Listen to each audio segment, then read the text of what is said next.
Assalamualaikum warahmatullahi wabarakatuh. Alhamdulillah, puja dan syukur senantiasa kita panjatkan kepada Allah Subhanahu wa Ta'ala, tentunya Tuhan Pencipta semesta alam dan segala sesuatu yang ada di antara langit dan bumi, termasuk kita semua. Dan saya berharap semoga teman-teman sekalian yang menyaksikan sharing ini, Allah berikan kesehatan senantiasa, Allah limpahkan karunia, Allah berikan keberkahan dalam keluarganya, dan mudah-mudahan teman-teman sekalian Allah mudahkan dalam setiap kebaikan, dan Allah jaga daripada setiap hal-hal buruk ataupun kemaksiatan yang akan kita perbuat. Salat dan salam semoga tercurah dan terlimpahkan kepada baginda Nabi besar Muhammad Sallallahu Alaihi Wasallam, manusia paling sempurna yang berhak untuk diikuti setiap perkataannya, karena setiap perkataannya pasti adalah kebenaran dan setiap perbuatannya pastilah adalah kebaikan. Dan mudah-mudahan kita semua digolongkan menjadi orang-orang yang senantiasa mengikuti sunnah-sunnah beliau, dan karena itulah kita berhak untuk syafaat beliau ketika di yaumil qiyamah. Teman-teman sekalian pernah dengar kata-kata jangan bawa-bawa agama. Ini bukan urusan agama, jangan bawa-bawa agama. Tentu ketika kemarin ketika terjadi invasi di Gaza, di tanah Palestina, teman-teman sering dengar kata-kata kayak gini, jangan bawa-bawa agama. Nah, ini menarik untuk saya bahas karena ini adalah sebuah ide yang terus-menerus berulang. Saya pikir ini adalah ide yang terus-menerus disuarakan dan bagian daripada Ghazul Fikr, bagian daripada perang pemikiran yang ingin mendangkalkan pemikiran kaum muslimin khususnya berkaitan dengan agama mereka sendiri. Pertama-tama, sebelum kita bahas tentang jangan bawa-bawa urusan agama, saya pengen bahas dulu tentang agama itu sendiri. Jadi agama itu kan bahasanya kan dari bahasa Indonesia, teman-teman sekalian. Dan kalau kita bahas tentang bahasa Indonesia, tentu bahasa ini tidak ditemukan di dalam Al-Quran.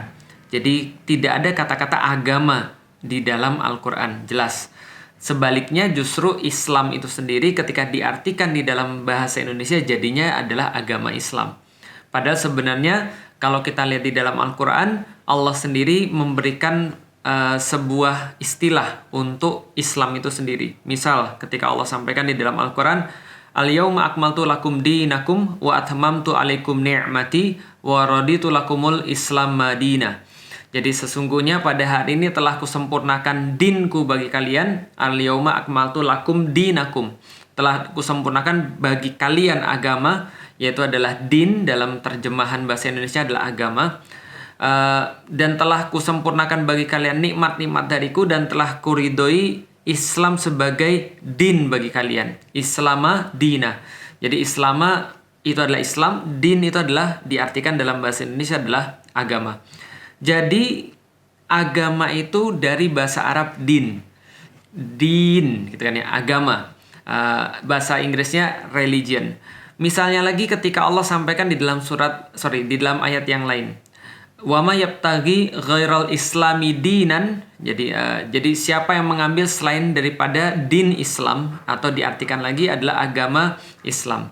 Atau misalnya yang paling terkenal, inad dina indallahil Islam. Sesungguhnya din di sisi Allah hanyalah Islam. Jadi berbeda sekali dengan bahasa kita, yaitu adalah agama. Din ini dalam bahasa Arab lebih mirip dengan milah, yaitu adalah sebuah tata cara dalam kehidupan. Yaitu adalah bagaimana cara seseorang itu untuk beraktivitas sehari-hari. Aturan apa yang dia pakai, standar apa yang dia pakai, indikasi apa yang dia pakai, tujuan apa yang dia punya, hampir keseluruhan prinsip-prinsip di dalam kehidupan manusia, semuanya itu adalah namanya din. Maka ketika ketika menyebutkan, Allah katakan millata Ibrahima hanifa. Jadi milah Ibrahim yang lurus, atau cara hidup ataupun gaya hidup ataupun prinsip hidup Ibrahim yang lurus. Jadi kalau misalnya kita katakan apa yang disebut dengan din, yang disebut dengan di dalam bahasa Indonesia itu agama, adalah sesuatu yang lebih menyeluruh, adalah sesuatu yang lebih komprehensif, adalah sesuatu yang menjadikan kehidupan manusia ini punya arah, yang menjadikan kehidupan manusia ini punya aturan, yang menjadikan indikasi-indikasi yang kita punya dalam kehidupan. Itu semua adalah din. Maka din ini menyangkut tentang cara dia untuk makan, cara dia untuk minum, cara dia untuk menikah, cara dia untuk berkeluarga, cara dia untuk mengurus keluarganya, cara dia untuk berbicara, cara dia untuk berpakaian, cara dia untuk bertetangga. Semua yang bisa kita bayangkan sebagai aktivitas manusia itu sebenarnya adalah bagian daripada din. Makanya Allah sampaikan, wa ma yabtaghi ghairal islami dinan fala yuqbala minhu. Jadi siapa yang mengambil selain daripada agama atau din Islam, Allah tidak terima. Artinya ya Islam itu sudah satu paket. Islam itu sudah all in. Jadi kalau ada orang yang ngambil selain daripada Islam itu dan all in-nya Islam itu ya berarti tertolak. Allah tidak akan terima. Wa huwal fil akhirati minal khasirin. Dan dia di dalam wa huwa fil akhirati minal khasirin. Dan dia di akhirat itu termasuk orang-orang yang merugi. Ini adalah sebuah indikasi bahwa kalau ada orang yang mengambil mengambil selain daripada paket Islam itu, maka dia telah berbuat maksiat atau dia telah berbuat dosa. Karena itulah dia di akhirat menjadi orang-orang yang merugi. Maka ulama-ulama mengatakan bahwa Islam itu satu paket. Selain daripada itu kita akan menemukan yang bukan Islam. Jadi ada taat, ada maksiat. Gampangnya gitu ya. Jadi kalau Anda tidak sedang taat, berarti Anda sedang maksiat. Kalau Anda tidak memakai hawa nafsu, kalau Anda tidak memakai wahyu, berarti Anda sedang memakai hawa nafsu. Kalau Anda tidak memakai Islam, berarti Anda sedang memakai yang tidak Islami. Itu maksudnya wa ma yabtaghi ghairal islami dinan fala yuqbala minhu wa huwa fil akhirati minal khasirin. Siapa saja mengambil agama selain Islam, mengambil din selain Islam, dia tidak diterima daripadanya dan di akhirat termasuk orang-orang yang merugi karena dia sedang berbuat maksiat. Gampangnya seperti itu. Jadi sekali lagi ya, ada din Islam, ada selain Islam, gitu ya. Berarti kalau dia tidak memakai Islam, dia tidak memakai wahyu, dia tidak taat, berarti dia sedang memakai selain Islam, dia memakai hawa nafsu, dan dia sedang bermaksiat. Nah, dari situlah bisa kita pahami sebenarnya keseluruhan hidup manusia itu sebenarnya adalah masalah agama. Jadi tidak ada satupun di dalam Islam yang tidak digolongkan sebagai masalah agama berdasarkan arti dinul Islam atau dalam tanda kutip karena nggak ada bahasa Indonesia yang mewakili, yaitu adalah agama Islam. Jadi Islam tuh menyangkut semuanya, komprehensif tentang segala-galanya. Dia mengatur mulai dari masuk ke WC sampai dengan bagaimana caranya kita memperlakukan negara. Jadi bagaimana cara kita mengatur negara, itu semua ada di dalam Islam. Ada aturan Islam bidang ekonomi, ada aturan Islam bidang pergaulan, ada aturan Islam bidang pemerintahan, ada aturan Islam bidang kebudayaan, ada aturan Islam bidang keluarga, ada aturan Islam di hal pendidikan, ada aturan Islam di bidang kesehatan dan seterusnya. Karena itu yang dicontohkan oleh Rasulullah Shallallahu Alaihi Wasallam. Jadi teman-teman sekalian, kalau kita bicara jangan bawa-bawa Islam dalam urusan dunia, ini salah. Kenapa? Karena Islam adalah agama yang mengatur semuanya. Jangankan hidup, mati aja Islam punya aturannya, gitu ya. Kalau mati seperti apa, dikafanin, misalnya dimandiin, baru dikafanin, lalu dikuburkan, kuburnya kayak apa, dan seterusnya, itu semua Islam atur. Jadi jangankan pas hidup, mati aja kita masih perlu diatur dengan aturan-aturan Islam. Ada warisnya, ada wasiatnya, dan seterusnya. Kalau seandainya ini diterapkan dalam agama lain, mungkin bisa. Kenapa? Karena ya saya nggak tahu. Setahu saya sih hanya Islam yang punya aturan-aturan yang bersifat komprehensif. Jadi kalau misalnya ada orang-orang selain Islam yang bilang, jangan bawa-bawa agama, karena agama itu tidak mengatur urusan-urusan kayak gini. Mungkin betul. Mungkin tepat. Tapi kalau dikatakan pada Islam, ini sangat tidak tepat. Kenapa? Karena Islam adalah agama yang mengatur kesemuanya. Contoh misalnya, kita bahas tentang urusan yang dikatakan so-called urusan agama. Pengajian, ya jelas itu urusan agama. Pernikahan, oke, itu masih dikatakan urusan agama. Ada orang mau masuk Islam, oke, itu adalah urusan agama. Ada orang mau sunatan, oke, itu adalah urusan agama. Bagaimana cara baca Al-Quran, oke, itu adalah urusan agama. Bagaimana ketika ada seseorang yang haid, lalu kemudian bagaimana cara sucinya, lalu bagaimana aturan-aturannya, oke, itu adalah urusan agama. Bagaimana tata cara sholat, puasa, oke, itu adalah urusan agama. Tapi urusan agama tidak hanya itu. Contoh misalnya, Islam ternyata memandang ada urusan-urusan ekonomi yang dikatakan sebagai urusan agama. Karena Rasulullah Shallallahu Alaihi Wasallam ketika menjadi kepala negara di Madinah, beliau mengatur bagaimana penempatan sumber daya alam. Rasulullah mengatur misalnya bahwasanya segala sesuatu yang bersifat mengalir atau bersifat banyak barang tambang itu misalnya tidak boleh dikuasai oleh individu dan tidak boleh dikuasai oleh tidak boleh dimiliki oleh negara, tapi dimiliki oleh masyarakat.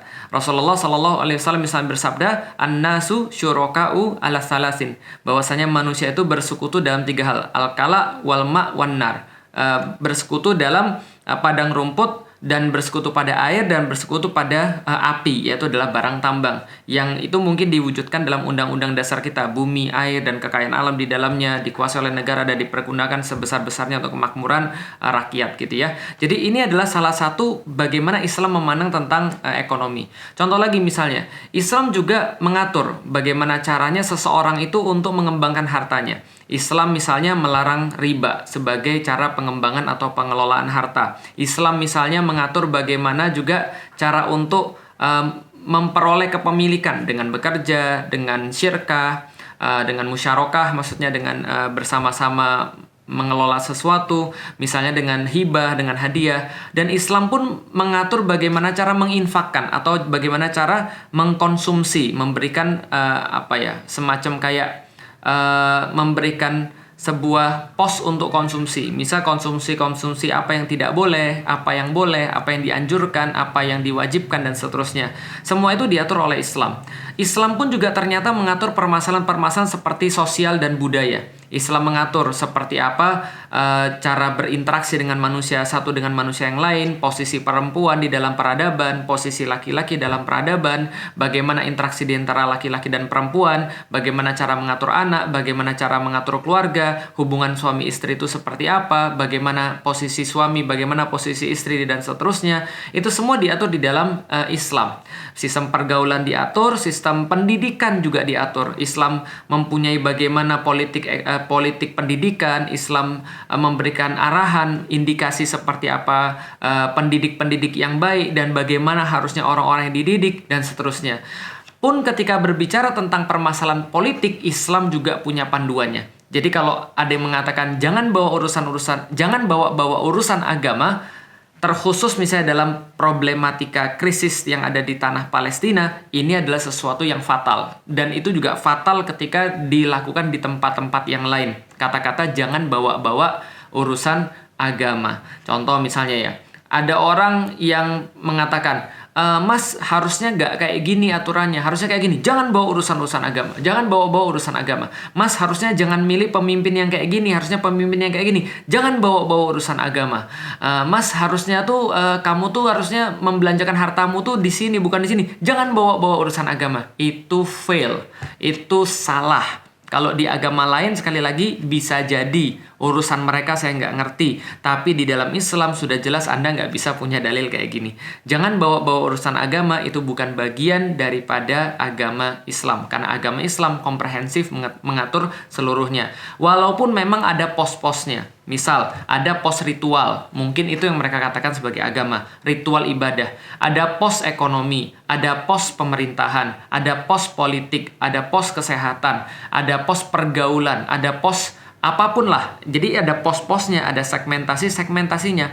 Tapi keseluruhan ini adalah bagian daripada agama yang di dalam Islam maksudnya adalah semuanya akan dimintai pertanggungjawaban.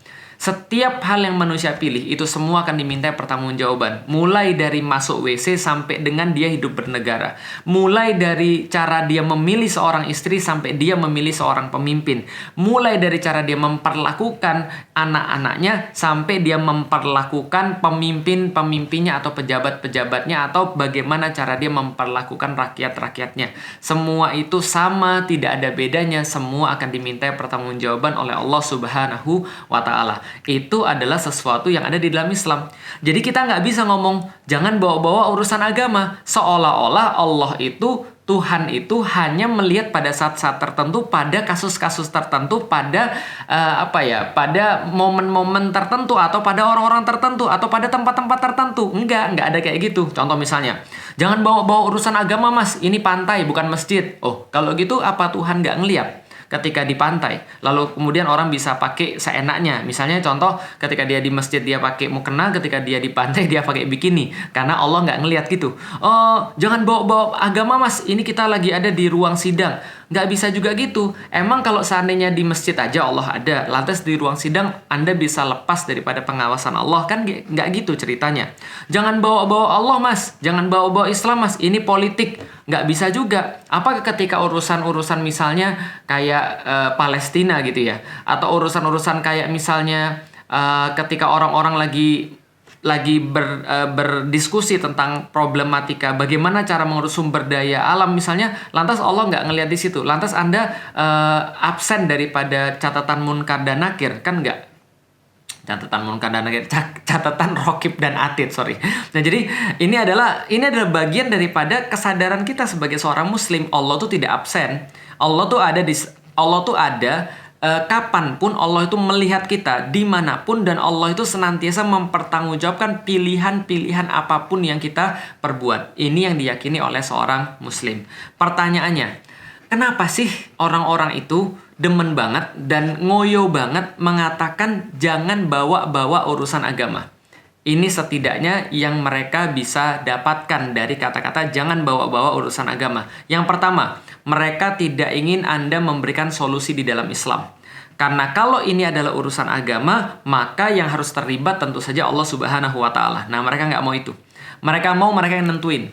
Mereka memutuskan. Mereka mau akal mereka yang terlibat. Mereka maunya mereka yang menentukan segala sesuatu tanpa ada campur tangan daripada Allah. Karena kalau begitu kita katakan ini urusan agama, maka Allah harus terlibat di situ. Maka Al-Quran dan As-Sunnah harus terlibat di situ. Misal, dengan mengatakan Palestina, tanah Palestina, Baitul Maqdis adalah urusan agama, maka orang-orang yang merasa terpanggil adalah orang-orang yang muslim. Dan mereka akan mencari di dalam Al-Quran solusinya apa. Mereka akan melihat dari hadis bagaimana cara mengatasi permasalahan ini, karena ini adalah urusan agama. Yang kedua, saya sudah sedikit mention tadi. Dengan mengatakan ini bukan urusan agama, maka terlepaslah ikatan kaum muslimin. Maka tidak ada ukhuwah di situ. Ini bukan urusan agama, ini adalah urusan politik. Maka biarkan orang-orang Palestina dengan urusan mereka, karena kita sekarang sudah ada di Indonesia, paham kan? Jadi mereka berusaha untuk memotong dan menyekat kaum muslimin sehingga mereka tidak jadi satu. Mereka tidak punya kekuatan dengan mengatakan jangan bawa-bawa urusan agama. Mereka memisahkan antara muslim yang satu dengan muslim yang lainnya. Jadi seolah-olah kita merasa, oh mereka bukan bagian daripada kita. Mereka bukan kita, mereka beda dengan kita dengan mengatakan jangan bawa urusan agama. Karena begitu ini adalah urusan agama, maka tempat yang jauh dengan tempat yang dekat tidak berbeda.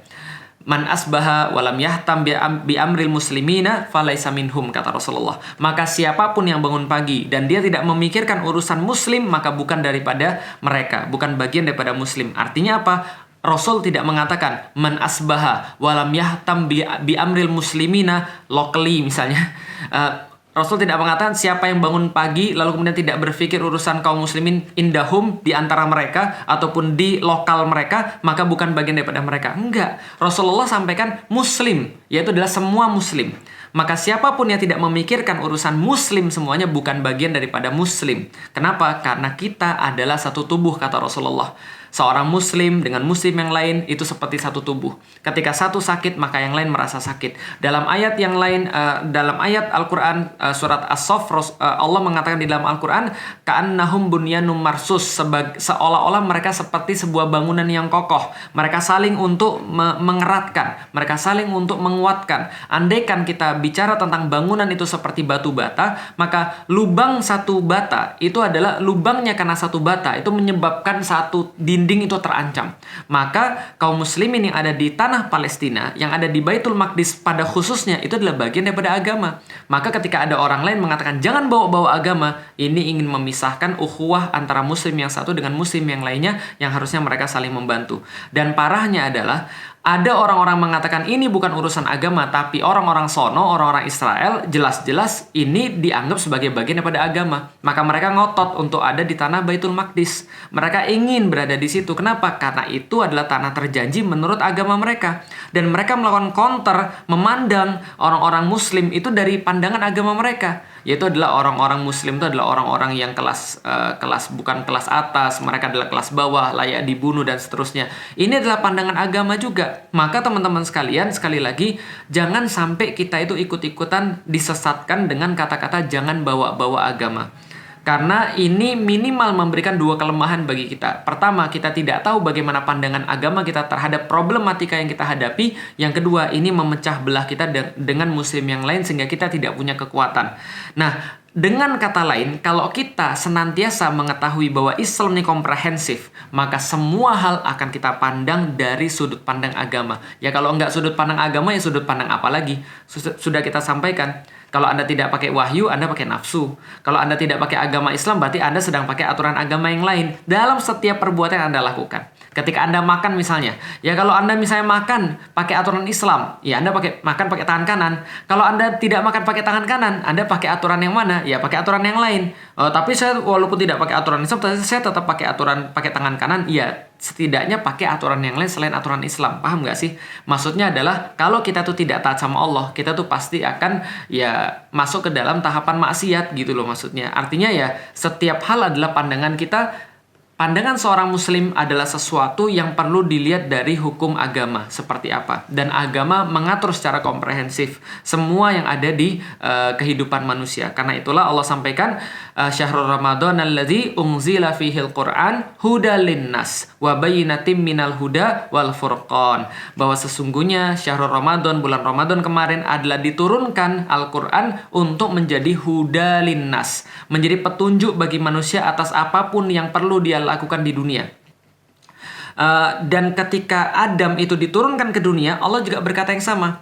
Fa imma ya'tiyannakum minni huda faman tabi'a hudaya fala khaufun alaihim walahum yahzanun. Dan kalau sudah turun ke dunia dan akan datang petunjuk daripada kami, maka siapa yang mengambil petunjuk daripada kami untuk bagaimana cara menjalani kehidupan di dunia, maka kata Allah tidak ada khauf pada diri mereka, walahum yahzanun, dan tidak ada huzn pada diri mereka. Tidak ada rasa takut, tidak ada rasa sedih bagi diri mereka karena mereka sudah menggunakan aturan Allah Subhanahu wa taala. Jadi teman-teman sekalian, bawalah urusan-urusan agama karena Islam adalah satu agama yang komprehensif. Itulah menariknya bagi saya ketika saya masuk Islam. Ternyata semuanya diatur di dalam Islam. Mulai dari masuk WC, makan, lalu kemudian bagaimana berinteraksi dengan istri, bagaimana cara ngurus anak, bagaimana cara untuk berinteraksi dengan orang lain, apa yang menjadi kontribusi kita yang terbesar, bagaimana cara bagaimana cari harta, bagaimana mengelola harta, bagaimana membelanjakan harta, semua itu diatur di dalam Islam. Karena itulah kalau teman-teman melihat ada orang berkata, jangan bawa-bawa urusan agama, berhusnudzon saja, bisa jadi dia belum ngerti bahwa agama dia itu mengatur segala-galanya. Kalau ada orang lagi bilang, jangan bawa-bawa agama kalau dia masih kekeh, ya sudahlah, mungkin ketika dia sudah meninggal, dia maunya ya sudah pakai aturan agama yang lain aja, mungkin langsung dibuang gitu kan ya, atau misalnya langsung dibakar misalnya, atau langsung ditenggelamin di laut, karena dia mengatakan tadi jangan bawa-bawa urusan agama, seolah-olah Allah itu cuma melihat di saat tertentu, di tempat tertentu, atau pada saat-saat tertentu dan pada orang-orang tertentu. Nauzubillahi min dzalik. Mudah-mudahan kita menjadi orang-orang yang senantiasa bertakwa kepada Allah, menjadikan Allah dan Rasul sebagai standar dalam setiap perbuatan, perkataan, ataupun ya tingkah laku kita dalam kehidupan sehari-hari. Wallahu a'lam bishawab. Assalamualaikum warahmatullahi wabarakatuh.